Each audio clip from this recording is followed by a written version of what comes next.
Hi, I'm Dennis Phillips, and welcome to Everyday Reloading and Shooting.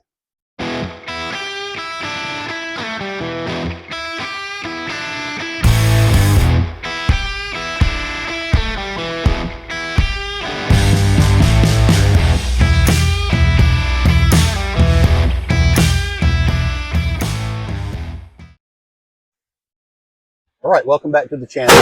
Once again, we're at the Georgia Gun Club's 100-yard indoor rifle range, and today I'm doing a load development test for accurate 25-20 powder, and we'll be shooting charge weights from 25.1 to 26.3 grains of powder using a 73 grain ELD match bullet.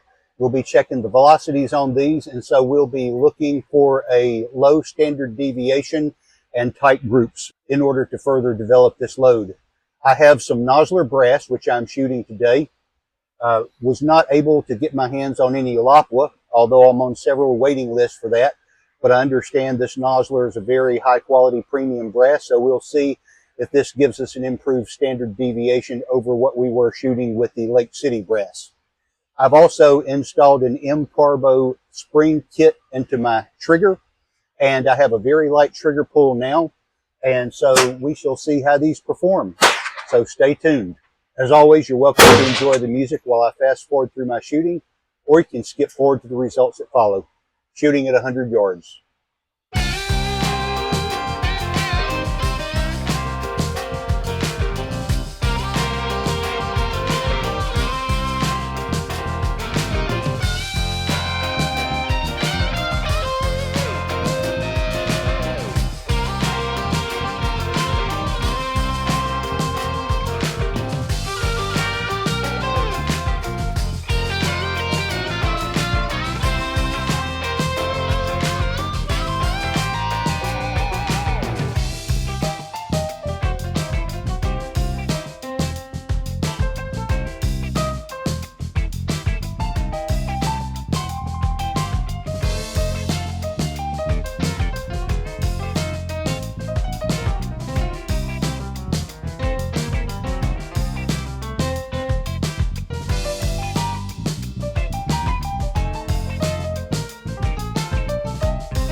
All right, some of these seem to group pretty well at the lower charge weights, but let's bring them in and take a look.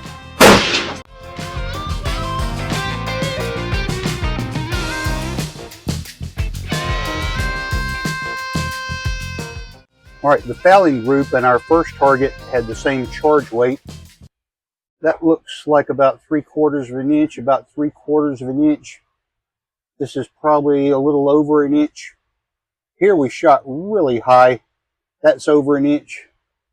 That's definitely over an inch. But we will take these home, measure these, compare the velocity nodes, and get back to you with the results. All right, so I'm back from the range, and I had a chance to analyze this target, and we had some pretty interesting results here.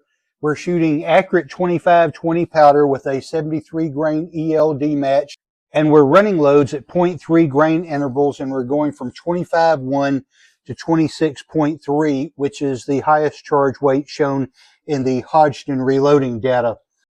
We had some interesting results in terms of velocity. I'm looking for the lowest standard deviation, and on our first two groups, we had a standard deviation of 20.8 with an average velocity of 27.03. Those were both shot at 25.1 grains of powder, so I recorded the velocities for both of those as one single group. At 25.4 grains, we had a velocity of 12.6, which was our second lowest. Then at 25.2, 21.1, and then our lowest of the day was at 9.6.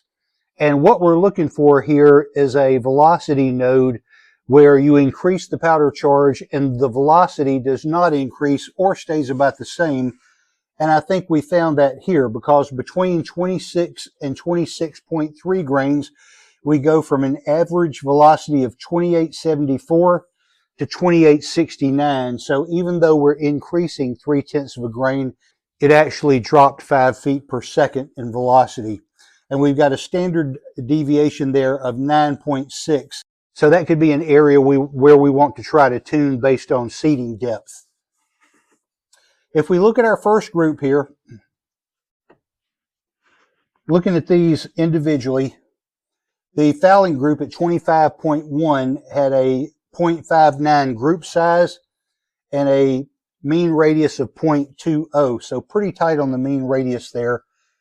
Our first group had a 0.75 group size and a 0.24 mean radius, and it had an average velocity of 2703 and a standard deviation of 20.8. Not too bad, but that could be better.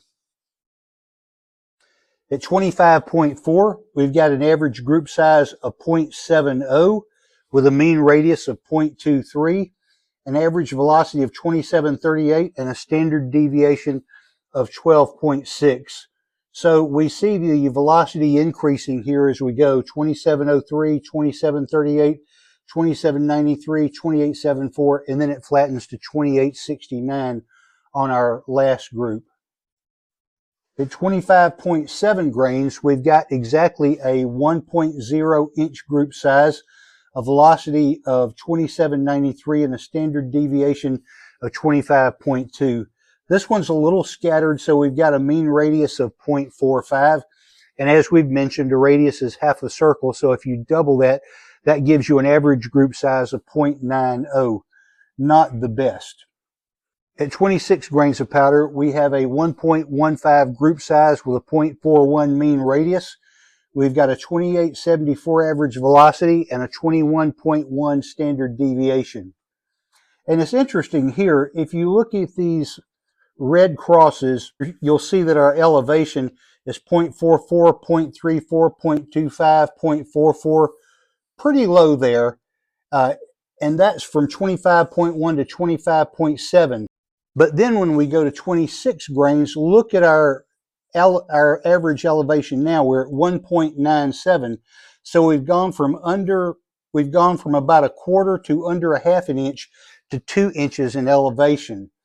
And we went from 2793 to 2874. So about 80 feet per second increase in velocity and a real jump in the elevation. Now, the next group, the velocity did drop a little bit to 2869, and that elevation dropped to 1.5. So you would expect if the velocity would drop, you would expect that the elevation of the group would also drop, which it did. So where I think I want to focus here is either at the 26.3, because we did have a standard deviation of 9.6. And even though we've got a 1.13 group size, we do have a good standard deviation at that load. And also back here at 25.4, we've got a 12.6 standard deviation, but we had a 0.70 group size there. And that also had a 0.23 mean radius, which doubled, gives you an average group size of 0.46. So that's probably an area where we want to focus. It gives us 2,738 feet per second. It's not giving us the same velocity as the 26.3 grains, but if it gives us some good accuracy, that's what we're hoping for. So I'm going to have to say that we're going to be looking at either the 25.4 that had the standard deviation of 12.6 or the 26.3 with a standard deviation of 9.6. So those are the two groups that we'll be focusing on for future development. If you have any ideas, thoughts, suggestions, questions, please leave those in the comments below. I try to interact with everyone that comments. I hope you will also like, share, and subscribe. And as always, thanks for watching.